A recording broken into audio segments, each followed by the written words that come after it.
Здраво, дечиња! Јас сум Снежана Владева, воспитувачка во детската градинка Рахил Кагонево во Свети Никоја. Ќе се дружиме пак. Би сакала сега да започнеме со една гатанка. Се надевам дека ќе погодите и за што сушност станува збор. Слушнете ја. Што е тоа? Гледа око од високо, смеа зрачи на широко. Што мислите, дечиња, што е тоа?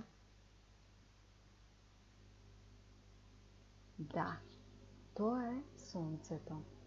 Сонцето не гледа од високо и сите многу се радуваме на сонцето. Но што е сонцето? Сонцето, дечиња, всушност е една голема топка од вжештени гасови. Сонцето е извор на светлина, топлина и животна радост. Без сонце, дечиња, нема живот. Сонцето е потребно на луѓето, на животните. Сонцето е потребно исто така и на растенијата и на инсектите. Зашто се може да се користат сончевите зраци?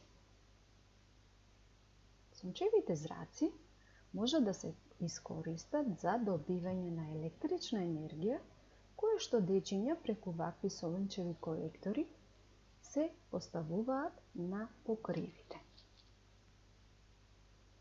А сега, дечиња, ајде да направиме една вежба сонце. Ние сме сонце, а нашите раце се зраците на сонцето.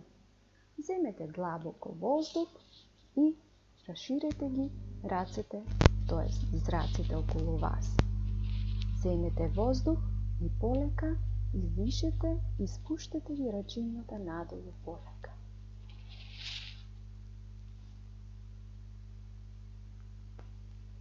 Така. Ајде уште еднаш, земете воздух и раширете ги зраците да допрат до секого.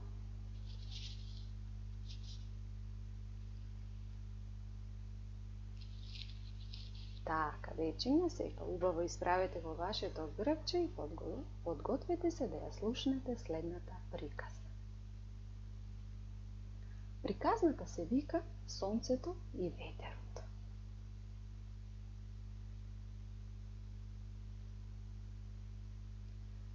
Беше убав ден.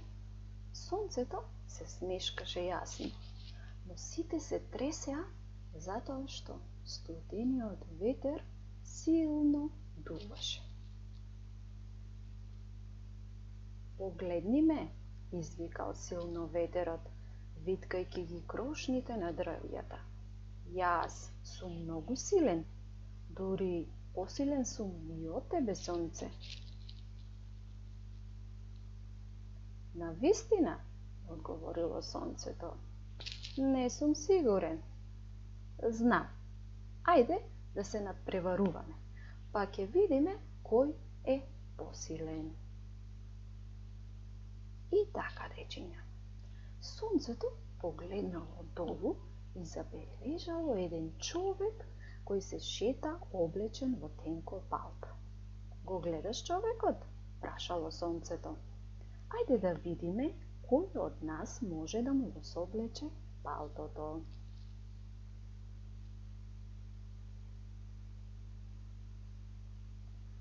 Во ред, самоуверено одговорил ветерот. Гледај. Ветерот дувнал силно и му ја одувал капата на човекот од главата. Сега нарете неговото палто, извикал ветерот, дувајќи се посилно и посилно. Човекот едва се додржувал на своите нозе, но цврсто го стегал своето палто околу себе и продолжувал да чекори. Тоа не е правилниот начин, рекло сонцето. Гледај сега. Сонцето се доближило поблизу до човекот. Човекот задоволно се насмевнал на топлото сонце, кое е почнало да го затоплува воздухот. Сите цвеќиња околу него се отвориле и птиците почнале да пеат. Едно по едно, човекот ги откопчал копчињата на палтото, а сонцето продолжило да се симнува подолу. Човекот се затоплил толку што одлучил да го соблече палтото и да се упати кон најблиското дрво, за да дремне во неговата сенка. Гледаш, му шепнало сонцето на ветерот, љубезноста ја победува силата. Така, дечиња, тоа е денешната приказна. Се надевам дека ви се допадна и ја разбравте содржината на приказната. А сега, дечиња, ајде да видиме што научивме.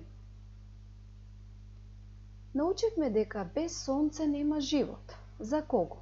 За луѓето, растенијата, животните и инсектите.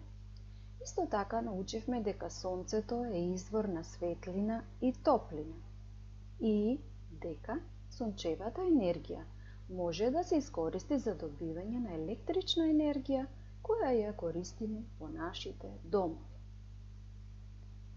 А која беше поуката од приказната? Што научивме од приказната, дечиња? Се сеќавате на последните зборови на сонцето? Кои беа тие? Љубезноста секогаш ја победува силата. Така, дечиња, така и вие. Внимавајте како се однесувате со другарчињата. Бидете секогаш добри со нив и секогаш бидете љубезни. И една задача за вас која што можете да ја направите со помош на некој од домашните. Изработка на 3D сонце. Потребни ви се 3 жолти листа хартија и 3 листа портокалова хартија, ножички, лепак, моливче, конец. Превиткајте го листот на половина. На секој лист исцртајте круг со одреден предмет кој што го имате во домот и израците на сонцето. И сечкајте ги сите тие делови. Потоа, превиткајте ги круговите на половина и залепете ги така што ќе лепите жолт, па портокалов, пак жолт и пак портокалов, за да добиете 2 сонца. Едното сонце ќе го прицврстите и врз него ќе ги залепите жолтите зраци. Потоа, помеѓу жолтите зраци ќе ги залепите портокаловите зраци, ќе го залепите конецот, ќе го прицврстите и ќе го ставите другиот дел од сонцето и ќе добиете едно убаво 3D сонце. Еве го и моето 3D сонце. Се надевам дека и вие ќе направите вакво сонце. Тоа беше се од мене, другарчиња. Ве поздравувам и бидете добри. До гледање, дечиња.